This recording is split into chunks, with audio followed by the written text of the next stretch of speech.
ए है हमारा, और बी क्या है 3004। जब मल्टीप्लाई करेंगे, देखो डायरेक्ट करते हैं, ठीक है ना, 1 into 3, या ड्रॉ कर देते हैं, तो इसको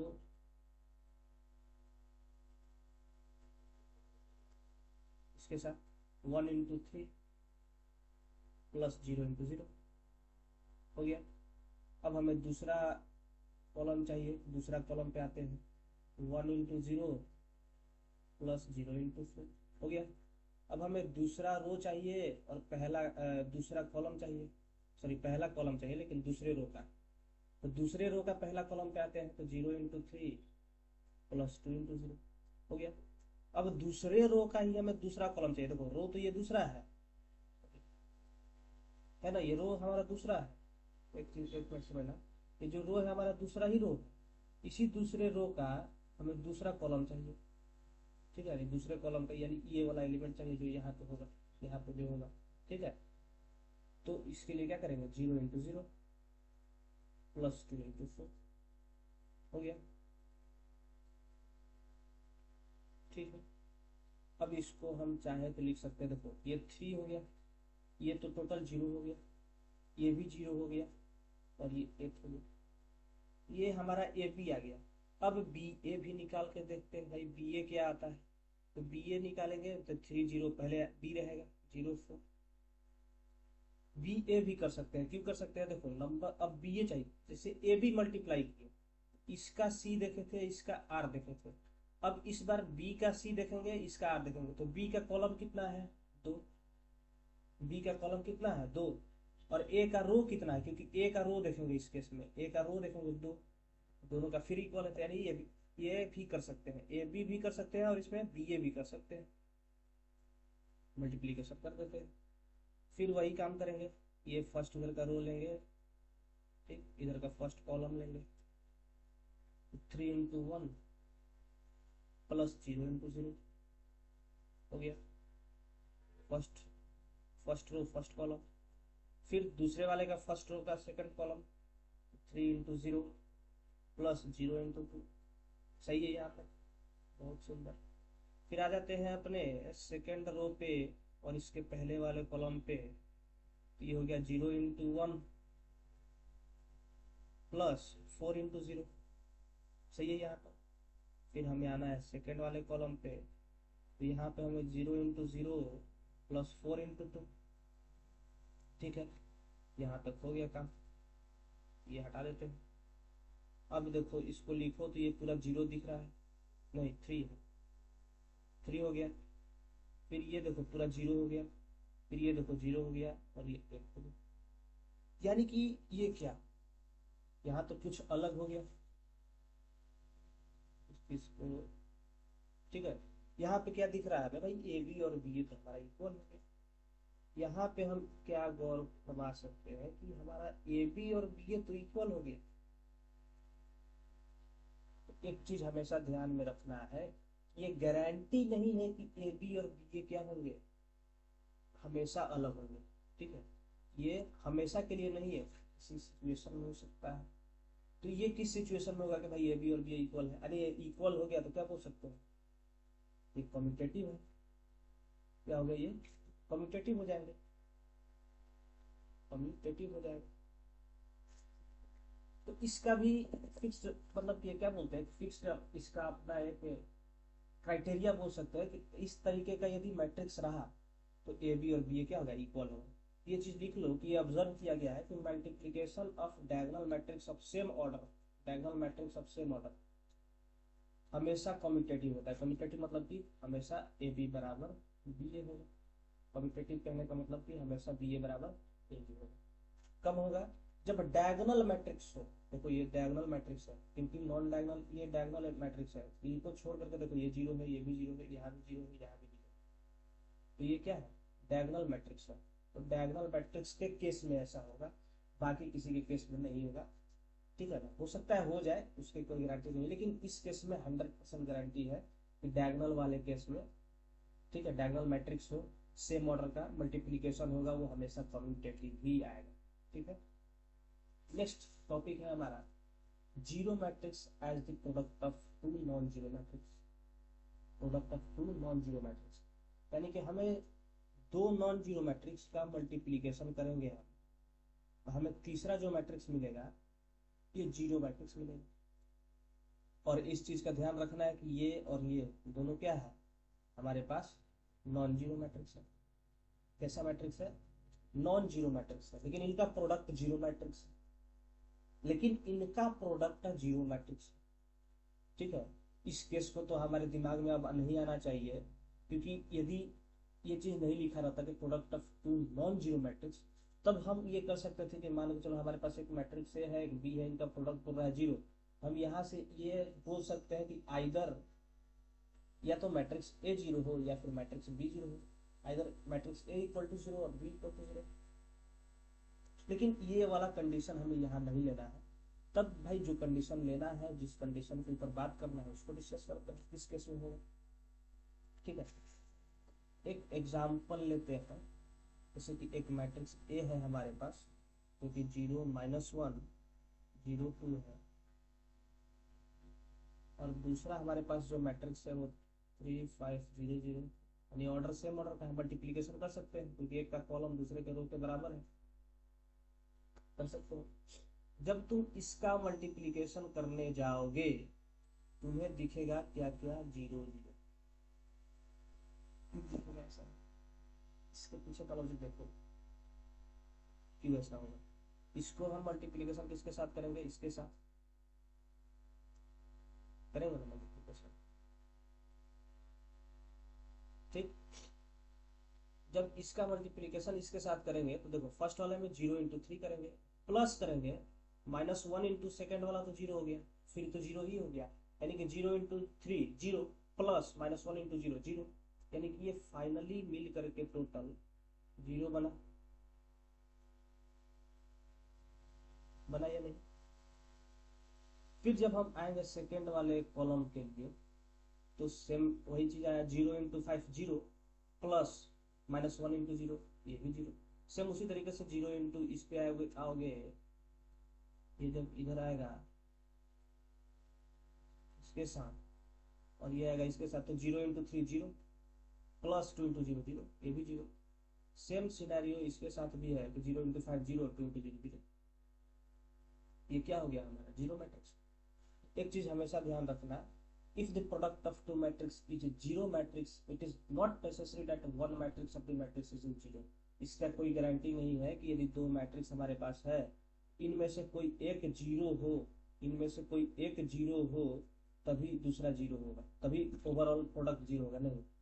इसका हम कंडीशन देख लिए, या तो हमारा एक पर्टिकुलर रो जीरो हो, इसको थोड़ा सा समझो, कब जीरो हो सकता है, एक का पूरा रो और दूसरे का कॉलम, मतलब एक का कॉलम और दूसरे का रो क्या हो, जीरो हो जाए तो हमारा प्रोडक्ट क्या हो सकता है, जीरो हो सकता है।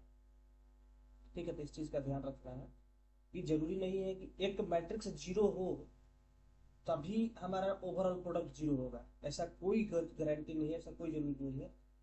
ये जीरो किस केस में हो सकता है, जीरो इस केस में भी हो सकता है कि हमारा एक रो जो हो है ना वो जीरो हो जाए, इंटू सी डी ये जीरो हो जाए, इस केस में भी हमारा ये जीरो हो सकता है मैट्रिक्स। ठीक है, तो इस केस में ध्यान रखना, यानी कि एक का कॉलम दूसरे का रो जीरो हो जाए, इस केस में भी हमारा क्या हो सकता है, जीरो हो सकता है प्रोडक्ट। सही है, सही है ना। अब नेक्स्ट हम प्रॉपर्टीज कुछ देख लेते हैं, इसका क्या होता है। पहला ए एसोसिएटिव लॉ होता है, यानी कहने का मतलब कि ए बी को मल्टीप्लाई करके फिर सी उसमें मल्टीप्लाई करें, या ए में बी इंटू सी करें, ये इक्वल होता है, एसोसिएटिव लॉ इसको बोलते हैं। ये एसोसिएटिव लॉ को फॉलो करता है। डिस्ट्रीब्यूटिव लॉ क्या बोलता है कि यदि ए को मल्टीप्लाई करें बी प्लस सी में, ठीक है, ये किसके इक्वल होगा, हम इसको A B plus B C को बोल सकते हैं इस तरीके से। यदि हम ए प्लस बी में मैट्रिक्स सी मल्टीप्लाई करें, ठीक है, ये ए सी प्लस बी सी हो सकता है। इस चीज का ध्यान रखना है कि पहले ए होगा उसके बाद सी, पहले बी होगा उसके बाद सी। पोजीशन बहुत मैटर करता है मैट्रिक्स में, मल्टीप्लीकेशन में। ठीक है, क्योंकि अभी पीछे हम देख क्या है कि A B is equal to B A बोलना कोई इजी बात नहीं है। इसके लिए डिफरेंट डिफरेंट क्राइटेरिया देख क्या है, किस केस में दोनों इक्वल होगा। बहुत सारे केस में तो ये इक्वल नहीं होंगे, डायगोनल मैट्रिक्स केस में ये हो सकता है कि इक्वल हो। ठीक है, तो बहुत सारा सिनेरियो है, हम डायरेक्ट नहीं बोल सकते हैं। इसलिए पोजीशन बहुत मैटर करता है। पोजीशन इधर उधर होगा, हो सकता है सारा चेंज कर, मतलब सारा जो हम लिख रहे हैं ये गलत हो जाए। तो इस पोजीशन का ध्यान रखना है कि पहले ए होगा तब सी होगा, फिर ऐड करेंगे फिर बी प्लस। लास्ट जो है हमारा existence of multiplication identity. Existence of multiplication identity कहने का मतलब होता है कि हम जब किसी आइडेंटिटी मैट्रिक्स में, ठीक है ना, एग्जिस्टेंस मतलब कि उसका अस्तित्व रहता है, वो अभी भी एग्जिस्ट कर रहा है मल्टीप्लाई करने के बाद में। यदि कोई नंबर है 2, वो किसी नंबर में मल्टीप्लाई हुआ और मल्टीप्लाई होने के बाद भी 2 एग्जिस्ट कर रहा है, इसी तरीके का ये टॉपिक कुछ बोल रहा है कि एग्जिस्टेंस है अभी उसका, तो क्या होगा 1। तो सेम उसी तरीके से मैट्रिक्स में भी 1 हम आइडेंटिटी मैट्रिक्स को बोलते हैं। तो आइडेंटिटी मैट्रिक्स में भी कोई मैट्रिक्स मल्टीप्लाई होगा, या तो पहले मल्टीप्लाई करे या आई इंटू ए बोले, दोनों केस में सेम होता है। ये ए ही होता है, इसी यही एग्जिस्ट कर रहा है अभी भी। ए को हम मल्टीप्लाई किया आइडेंटिटी मैट्रिक्स के साथ, मैट्रिक्स ए है, आइडेंटिटी मैट्रिक्स से मल्टीप्लाई किए, अभी भी हमारा ए एग्जिस्ट कर रहा है। यही होता है हमारा एग्जिस्टेंस ऑफ आइडेंटिटी मैट्रिक्स। ठीक है, तो भाई आइडेंटिटी मैट्रिक्स हमारा क्या होता है, आइडेंटिटी मैट्रिक्स पता होगा ना, ये 1 0 0 0 1 0 0 0 1, यानी कि डायगोनल एलिमेंट सिर्फ होता है 1, वो भी डायगोनल एलिमेंट्स 1, बाकी सब 0। यहाँ लिख देते हैं आइडेंटिटी। ऐसे इसको हम टाइप्स ऑफ मैट्रिक्स में डिस्कस किए थे। आइडेंटिटी मैट्रिक्स किसको बोलते हैं, वैसा डायगोनल मैट्रिक्स। कैसा, ये एक डायगोनल मैट्रिक्स होता है। डायगोनल मैट्रिक्स सबको पता है कि स्क्वायर मैट्रिक्स होता है, डायगोनल मैट्रिक्स होता है, ठीक है ना, जिसका डायगोनल एलिमेंट 1 होगा। डायगोनल एलिमेंट क्या होगा, 1 होगा। डायगोनल मैट्रिक्स तो सबको पता है यही होता है। तो मेरे जहाँ तक ख्याल है कि हम लोग मैट्रिक्स का most of the part cover कर चुके हैं। अब कुछ नए नए चीज पढ़ना है, जैसे transpose of matrix, skew symmetric, symmetric matrix. उसके बाद हमारा कुछ प्रॉपर्टीज वगैरह होगा, इन्वर्टेबल मैट्रिक्स, ये सब पढ़ेगा, 2 थ्योरम होगा, उसके बाद हमारा मैट्रिक्स खत्म होगा। तो इसको यहीं तक रखते हैं, नेक्स्ट पार्ट में मिलेंगे जो भी हमारा रेस्ट ऑफ द टॉपिक बचा हुआ है उसके साथ।